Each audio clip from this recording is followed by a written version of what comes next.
by the time this video is posted, we will be officially less than 2 weeks away from the start of Sixers training camp on October 3rd.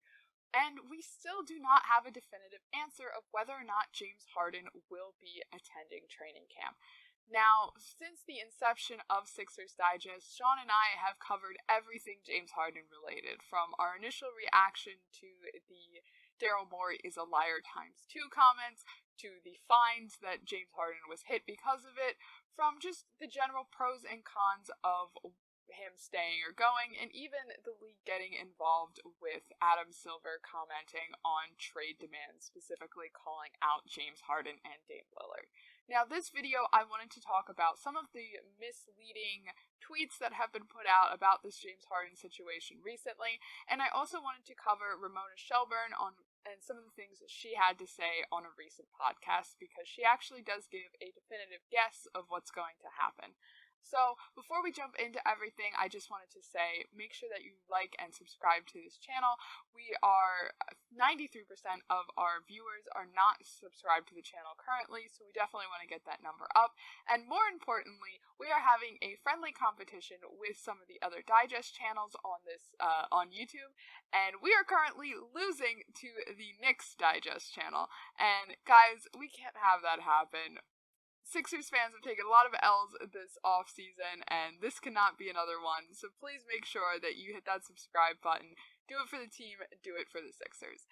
Now, let's just jump into the tweet that I wanted to talk about. So there was a tweet on September 17th from NBA Central that said, "The Clippers have ended James Harden trade talks per Brian Windhorst." And this tweet had to be replied to because it was a little bit confusing. Some people may have assumed that trade talks were reignited. However, this was just about the original trade talks. So Derek Bodner says, "To be clear, Windhorst recently said that when the trades ended last month, as previously reported, it was the Clippers who ended them. Windhorst was not reporting that there were more recent talks that the Clippers ended, as this tweet suggests. Agitators are the worst."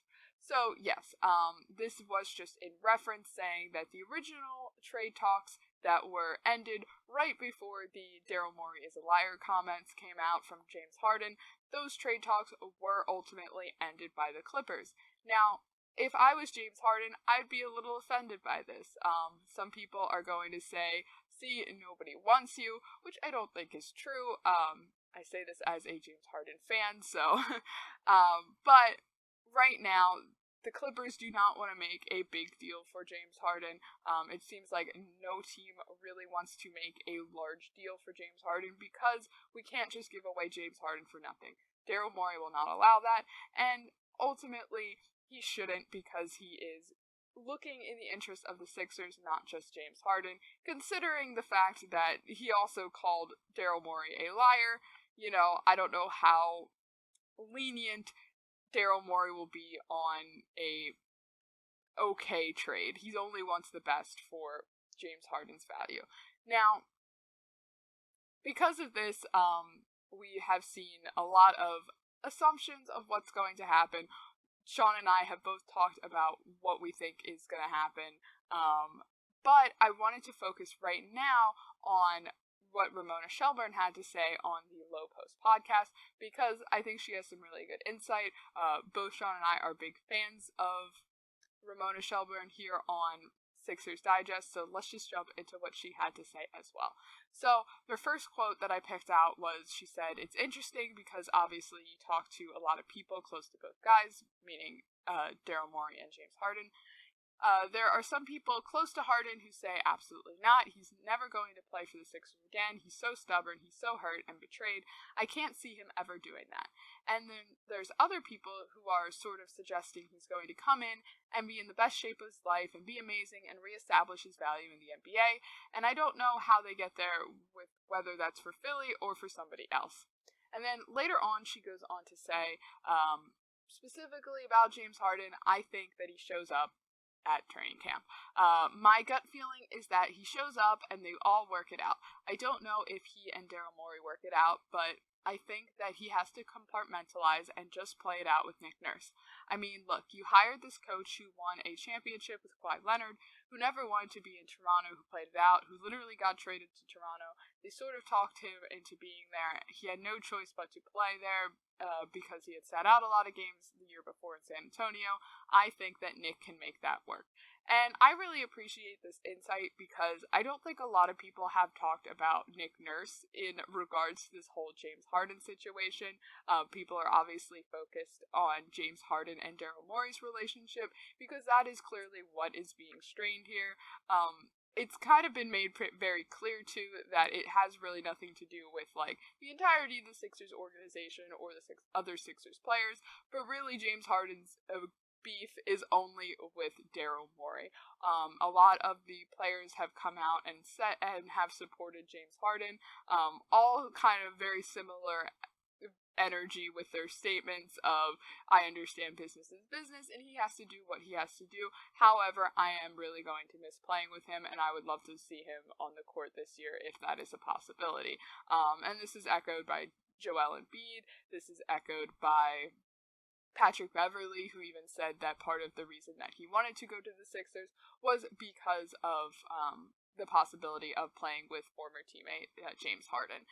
Now, how do I feel about this whole situation is that I would love to take Ramona Shelburne's side and say that I would love to see him as well. I don't know if Ramona's really saying that, she wants James Harden to be there, but she hopes that things can just work out and things can go back to normal. I know that there are a lot of fans who will not forgive James Harden for the Celtics game 6 and 7 playoff games last year, and I can understand that definitely. However, I don't think James Harden was the sole fault in both of those games. Obviously, Joel Embiid really dropped the ball as well. I know that I personally was so excited because I thought this was going to be the year that we break the second round curse, and just to see it fall apart in game 6 and 7 was obviously very disheartening. Now, again, I don't blame James Harden for it. Obviously, he is very much a wild card, and he has some pretty questionable playoff stats. However, I really think, and what Ramona was getting at, is that under a new coach, this could be a completely different team.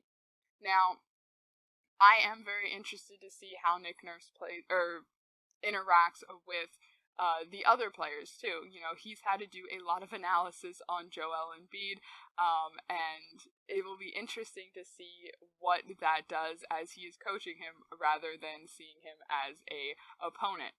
I think that, again, none of the players have any beef with James Harden, really. PJ Tucker came out and supported him as well. Pretty much, Tyrese Maxey came out and supported him. I can really think pretty much everybody has said something positive about James Harden and implied that they want him to stay. Now, my personal opinion is that what I didn't mention before was that regarding the Clippers being the ones to end the trade talks, I think that James Harden is going to take that personally. I think he's going to see that it wasn't the Sixers who said, no, you're just not offering enough.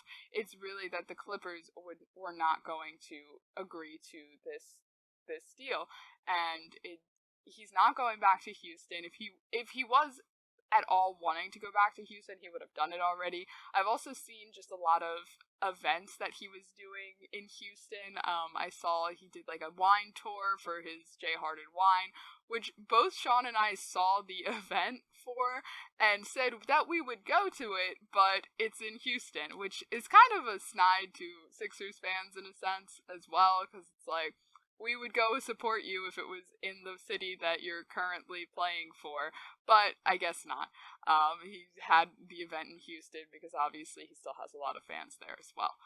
However, I feel like I'm going off on a little bit of a tangent here, but I think that I have some hope. Although, if you read the Sixers subreddit, a lot of people have lost hope for this season. However, with some of these new signings, with the Oubre signing, and just the fact that the James Harden situation has been fairly quiet in the past couple of weeks, I am interested to see what happens, and I do hope that ultimately everything works out.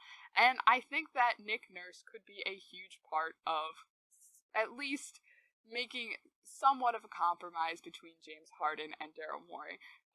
We have mentioned before on this show that, James Harden is very much a one-of-a-kind person, and that's why a lot of people like him.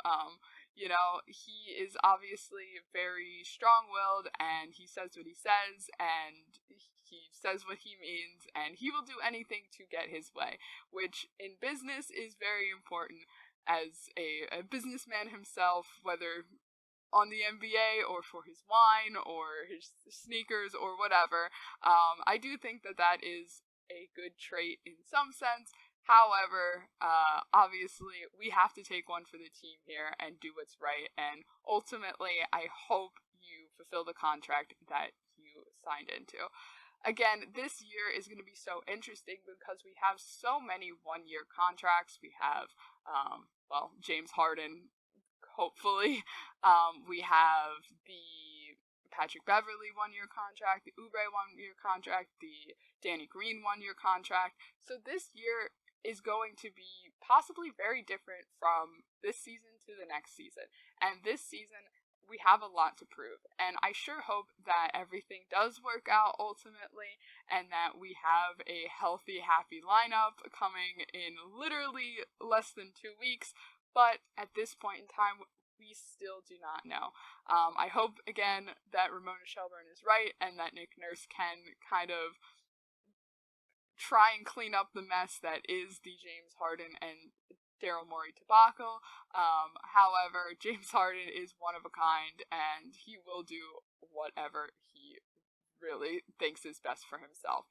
So what do you guys think? Do you think that that we're just going to find out pretty much the day of training camp? Do you think that anything will come out before then? Do you think that it's a good idea that he stays out of training camp or comes? We've kind of asked this question a lot here. We've obviously talked about James Harden a lot on this channel, but I still definitely want to hear your guys' opinions. So definitely let me know in the comments below what you're thinking. Make sure you like this video, subscribe to the channel, make sure that we can beat out the Knicks Digest in our friendly competition that we're having, and it will really help us out a lot, and you can stay up to date on all things 76ers. We posted a lot this week, so definitely catch up on all of the videos that Sean and I have both made. I'll see you guys next time. Bye.